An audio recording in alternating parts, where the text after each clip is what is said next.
Hello students. तो हम लोग क्लास 11th का सबसे पहला बेसिक और बहुत ही इम्पॉर्टेंट चैप्टर वो स्टार्ट करने जा रहे हैं, जिसका नाम है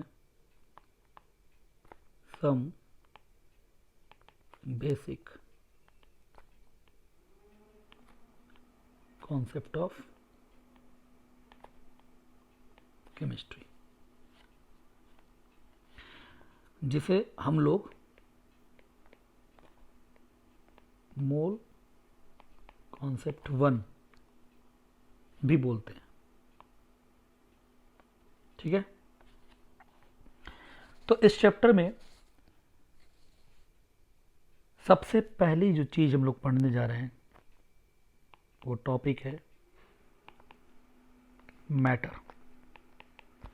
मैटर क्या होता है? ठीक है, बहुत सारे भी स्टार्टिंग के जो टर्म्स हैं वो आप लोग 9th-10th स्टैंडर्ड में ऑलरेडी पढ़ चुके हैं। तो ये जो पहला लेक्चर में वो सारी बेसिक बातें भी आपकी होंगी। तो क्या मैटर क्या है, कैसे डिफाइन करते हैं? तो anything which have some mass and occupy some space is called matter। ठीक है, तो कोई भी चीज जिसका कुछ मास हो और वो कुछ स्पेस क्या करती हो, ऑक्यूपाई करती हो, उसको हम बोलते हैं क्या? उसी को बोलते हैं मैटर। ठीक है, फॉर एग्जाम्पल जैसे चेयर, इसका कुछ मास होता है और ये कुछ स्पेस क्या करती है, ऑक्यूपाई करती है।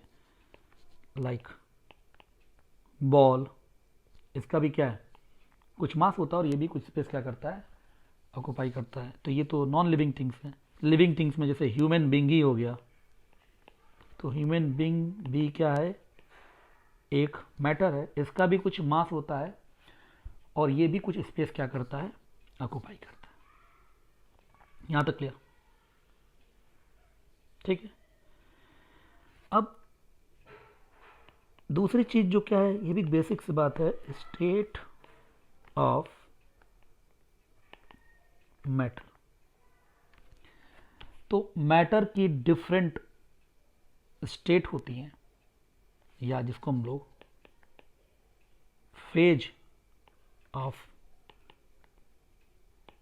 मैटर भी बोलते हैं। तो बड़े वेल नोन नाम है, जैसे सॉलिड, लिक्विड और गैस। तो तीन ये बड़ी वेल नोन आपकी स्टेट है। वैसे कहने को तो एक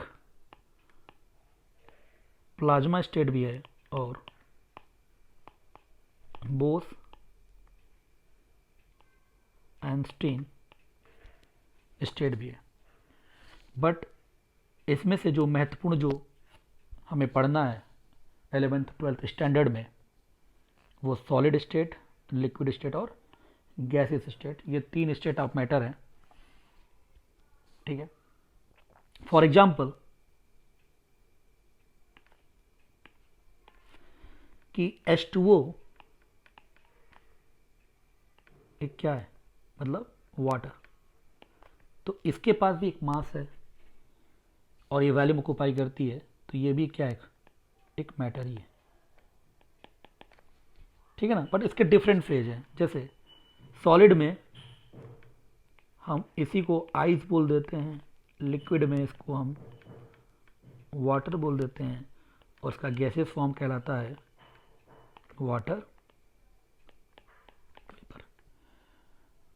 तो एक ही मैटर की क्या है, ये तीन डिफरेंट स्टेट हैं, ice, water and water vapour, जो बना किससे बना हुआ है, H2O से बना हुआ है, बट इनका स्टेट यानी कि फेज क्या है, अलग अलग है।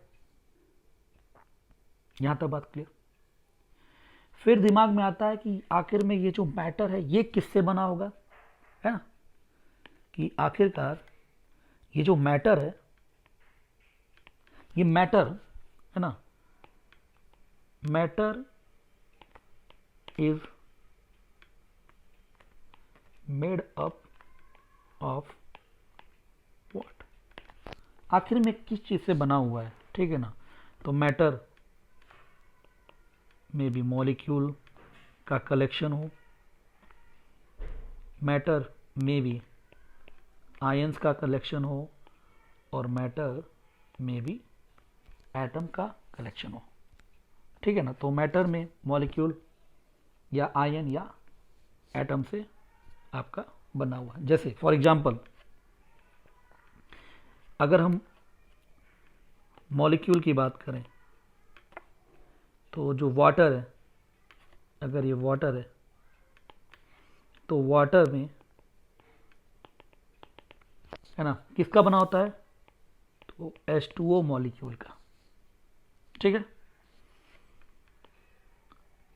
अगर इसके अंदर मैंने टेबल सॉल्ट लिया, क्या लिया, टेबल सॉल्ट, जिसका फॉर्मूला क्या होता है NaCl, तो ये किसका बना होता है Na प्लस और Cl माइनस, तो ये क्या है, ये आयन से बना हुआ है, ठीक है।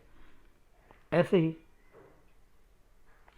अगर एक कंटेनर है, इसको बंद कर दिया और इसके अंदर आपने, है ना, कोई inert gas like neon gas, क्या है ये, नियॉन गैस क्या होती है, एक इनर्ट गैस है, तो इसके अंदर क्या है, इसके अंदर नियॉन के क्या है, ये एटम्स है, तो ये किसका बना हुआ है, ये एटम्स का बना हुआ है, ठीक है ना। तो मैटर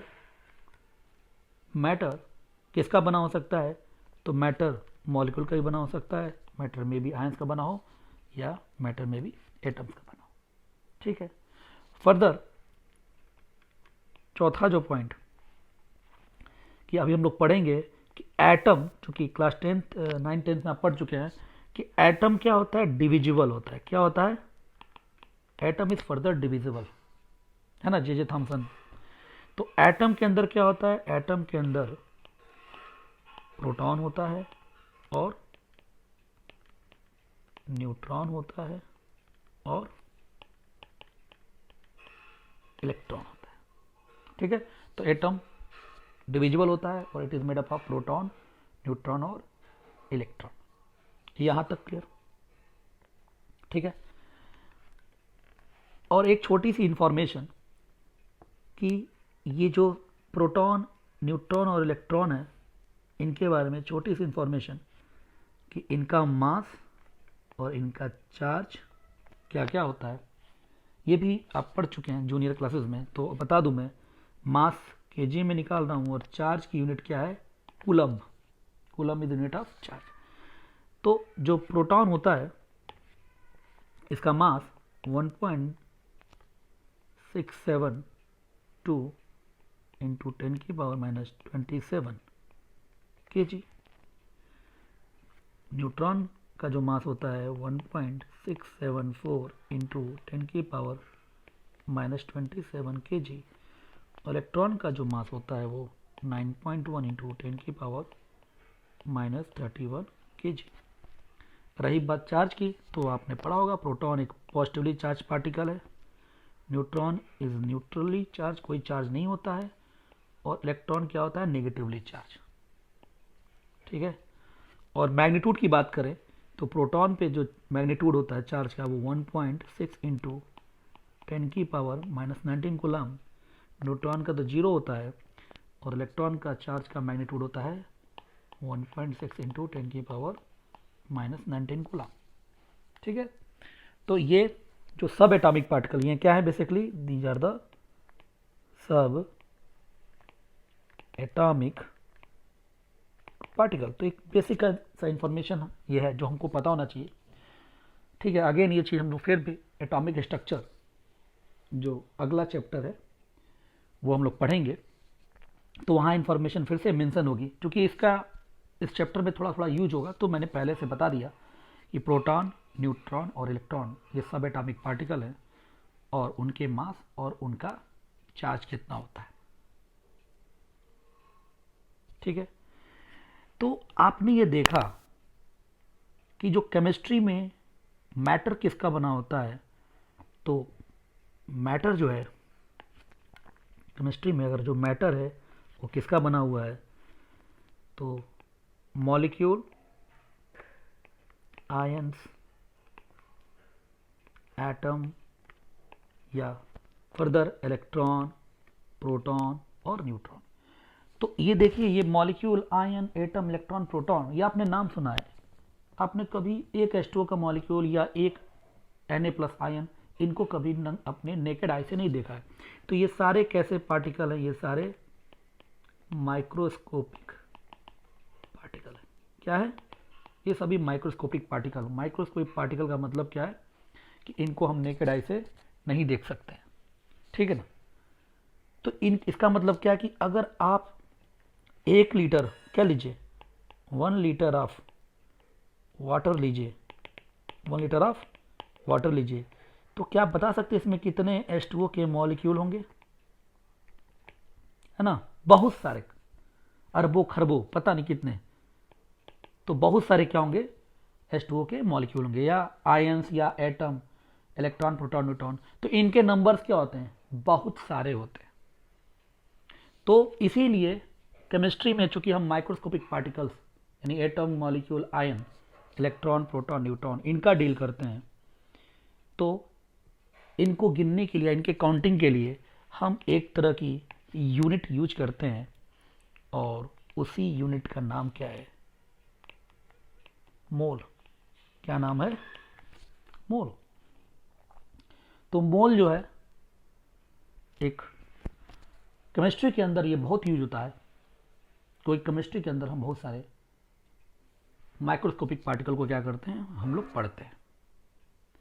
तो मोल, अगर हमसे पूछे कि मोल होता क्या है, तो मोल एक क्या है, 1 मोल इज इक्वल टू, क्या बोलेंगे, इट इज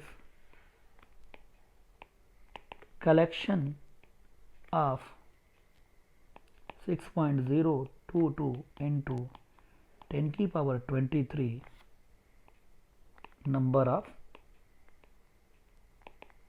पार्टिकल, है ना। तो कितने का कलेक्शन होता है, तो 6.022 10⁻23 नंबर ऑफ पार्टिकल। ये तो एक मोल की बेसिक से एक डिफिनेशन ये हो गई। इतना समझ में आ रहा है। तो मोल आप कह सकते हैं कि मोल एक जस्ट क्या है, यूनिट ऑफ कलेक्शन। तो कलेक्शन की क्या है, यूनिट है। For example, just like dozen, जैसे 1 डजन ऑफ बनाना का मतलब क्या है ना, 12 नंबर ऑफ बनाना। या हम बोलें 1 डजन ऑफ मॉलिक्यूल का मतलब क्या होगा, तो 12 नंबर ऑफ मॉलिक्यूल। वैसे ही सेम एज 1 मोल ऑफ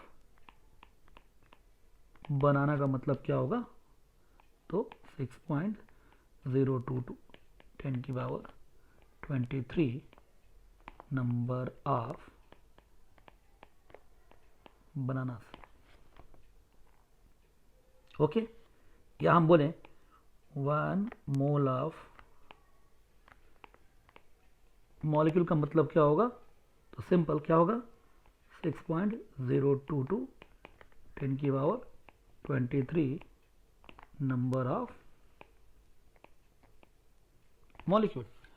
तो यहां से यही बात समझ में आ रही है कि मोल क्या है, व्हाट इज मोल। तो it is same as a dozen, कि मोल भी एक कलेक्शन ऑफ पार्टिकल है, डजन भी एक कलेक्शन ऑफ पार्टिकल है। एक डजन में 12 पार्टिकल होते हैं, तो एक मोल में बस 6.022 10⁻23 नंबर पार्टिकल होते हैं। और ये जो नंबर आप देख रहे हैं ना, 6.022 6×10⁻23, ये बहुत ही बड़ा नंबर दिख रहा है। और इसी का एक और हम लोग नाम यूज करते हैं, इस नंबर को बोलते हैं एवोगाड्रोस नंबर, या सिंपल इसको हम एन ए से क्या करते हैं, रिप्रेजेंट करते हैं। तो इस 6.022×10⁻23 इस नंबर को अब आने वाले टॉपिक में हम लोग या लेक्चर में हम लोग एन ए से क्या करेंगे, रिप्रेजेंट करेंगे। ओके, तो क्या होता है मोल, तो it is same as a dozen. Dozen 12 particle का कलेक्शन है, तो मोल 6.022×10⁻23 नंबर ऑफ पार्टिकल का क्या है, कलेक्शन है। ओके, तो ये मोल का एक बहुत ही बेसिक डिफिनीशन हो गया। ऐसे आगे जो हम लोग पढ़ेंगे मोल का फर्दर एक डिफिनीशन जो आगे और हमको बेटर समझ में आएगा, वो डिफिनीशन हम लोग लिख लेते हैं। क्या होता है मोल, तो मोल क्या कहलाता है कि 1 मोल इज इक्वल टू, है ना, क्या लिख सकते हैं कि it is number of carbon atom present in 12 gram of C12, है ना, कार्बन आइसोटोप। ठीक है ना, तो ये डिफिनेशन क्या क्या होता है, 1 mole number of carbon atom present in 12 gram of C12 carbon isotope. ठीक है ना, आइसोटोप का मतलब आपको 9th-10th में आपने पढ़ रखा है, फर्दर इस चैप्टर में आगे आएगा तो वहाँ हम आपको समझाएंगे कि आइसोटोप का मतलब क्या होता है। तो इसका मतलब यही हुआ, क्या मतलब हुआ कि 12 ग्राम, कितना 12 ग्राम C12 में कितना कार्बन है, तो नंबर कितना होता है, वही 6.022×10⁻23 नंबर ऑफ कार्बन एटम ही क्या होते हैं, 12 ग्राम C12 में प्रेजेंट होते हैं। ठीक है, तो मोल क्या है, सिंपल, चाहे आप ऐसे बोलिए कि it is collection of 6.022×10⁻23 number of particle, या आप कान को दूसरे तरीके से पढ़ के ऐसा बोल लीजिए कि it is a number of carbon atom presented 12 gram of C12 carbon isotope, और 12 ग्राम में कितना होता है नंबर ऑफ कार्बन एटम, तो वो 6.022×10⁻23 नंबर ऑफ कार्बन एटम ही होते हैं। ओके, तो मोल एक यूनिट ऑफ काउंटिंग है जिसका यूज केमिस्ट्री में खूब होता है। कोई केमिस्ट्री में हम बहुत सारे माइक्रोस्कोपिक पार्टिकल का क्या करते हैं, यूज करते हैं। इतना बात आप लोगों के लिए ठीक है ना। तो अगला जो पॉइंट है कि हम जैसे अगला बोले एक टर्म डिफाइन कर रहे हैं, मोलर मास। तो मोलर मास क्या है, मोल मतलब कि 1 मोल, तो मोलर मास क्या है, mass of 1 mole of particle और सबस्टेंस, तो उसको बोलेंगे molar mass. For example dozen mass कोई वर्ड यूज करते हैं, व्हाट इज डजन मास, तो क्या बोलेंगे, mass of 1 dozen of particle. तो जैसे ये डजन मास है वैसे ये क्या है, मोलर मास है। इतना क्लियर। तो मोलर मास यहां टर्म यूज होगा आगे। तो अगर कोई बोले मोलर मास निकालिए, तो कैसे निकालेंगे, मास ऑफ 1 पार्टिकल इनटू 6.022×10⁻23, है ना, एक पार्टिकल का mass into number of 1 molar particle, जो कि क्या आता है 6.022×10⁻23। तो ये हो गया मोलर मास निकालने का एक सिंपल सा फॉर्मूला। ठीक है, तो जैसे कोई क्वेश्चन में लिखूं कि calculate molar mass of electron. तो क्या आंसर होगा? तो मोलर मास ऑफ इलेक्ट्रॉन कैसे निकालेंगे? तो क्या डेफिनेशन है इसकी? Mass of one electron into 6.022 10⁻23। तो मास ऑफ इलेक्ट्रॉन कितना होता है? 9.1 इंटू 10⁻31 kg। और नंबर ऑफ पार्टिकल कितना है? तो 6.022 10⁻23। तो अप्रॉक्स अगर हम लिखें तो 54.6 इंटू 10⁻⁻8 kg। तो ये क्या कहलाएगी? Molar mass of electron. तो ये इलेक्ट्रॉन का क्या है? ये मोलर मास। ठीक है, एक इलेक्ट्रॉन का मास कितना है? तो वो है 9.1 इंटू 10⁻31 kg। बट एक मोल इलेक्ट्रॉन का मास कितना है? तो वो क्या है? 54.6 इंटू 10⁻⁻8 kg। ठीक है, यहाँ तक क्लियर? तो इस कैलकुलेशन में मैंने 6.022 को अप्रॉक्सली 6 ले लिया है, तो 6 लेकर मैंने इसको सॉल्व किया है। यहाँ तक क्लियर? तो अगर ऐसे ही एक और question they, calculate molar mass of proton, answer क्या होगा? तो मोलर मास ऑफ प्रोटॉन, तो mass of one proton 1.672 into 10⁻⁻27 kg into 6.022 10⁻23। Okay, इसको सॉल्व करेंगे तो this will come 10⁻³ kg approx and the answer will B 1 gram. Okay, कैसे लिखा 1 ग्राम? तो 1 kg में कितना ग्राम? तो 10⁻³ ग्राम। तो फाइनली ये क्या बन जाएगा? 1 ग्राम।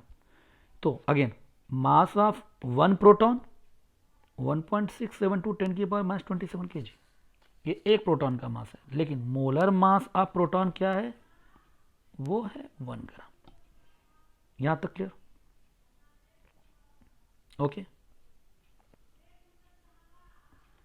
इसी तरीके से अगला जो टर्म है, हमने क्या पढ़ा? मोलर मास पढ़ा। तो अगला जो टर्म है that is a molar volume. तो कैसे डिफाइन कर सकते? Simple, that is a volume of 1 mole of particle. तो मोलर वॉल्यूम क्या है? Volume of 1 mole of particle. तो मोलर वॉल्यूम डिफाइन करना क्या डिफाइन करेंगे? तो volume of 1 particle into 6.022 10⁻23। Okay, तो इस तरह से मोलर वॉल्यूम निकल जाएगा अगर एक सिंपल सा क्वेश्चन करें। ओके, कैलकुलेट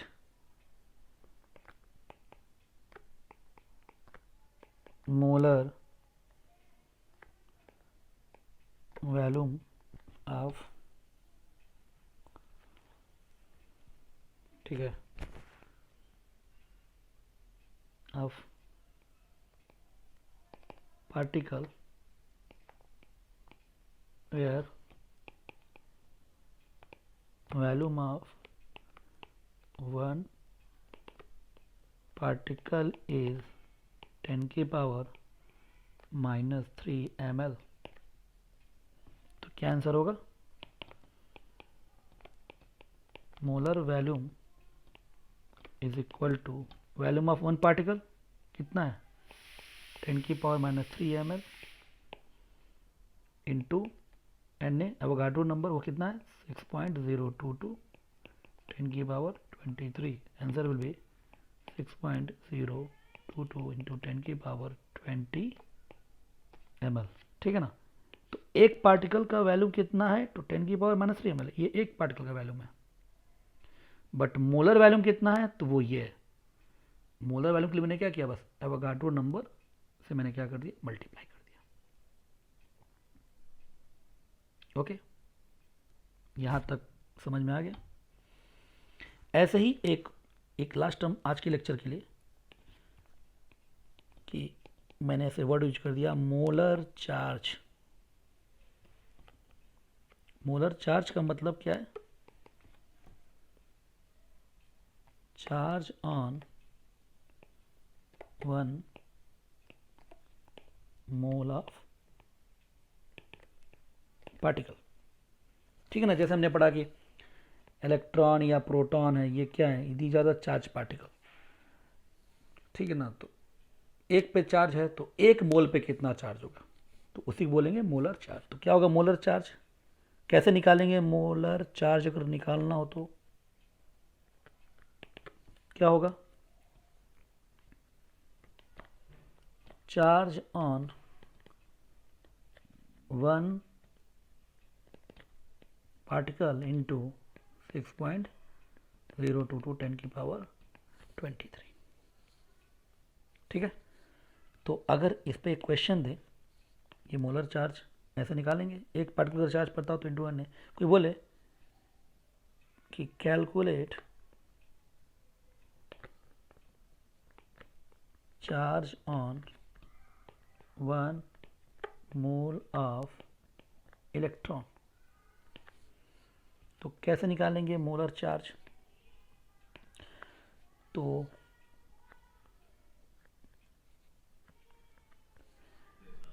मोलर चार्ज क्या होगा,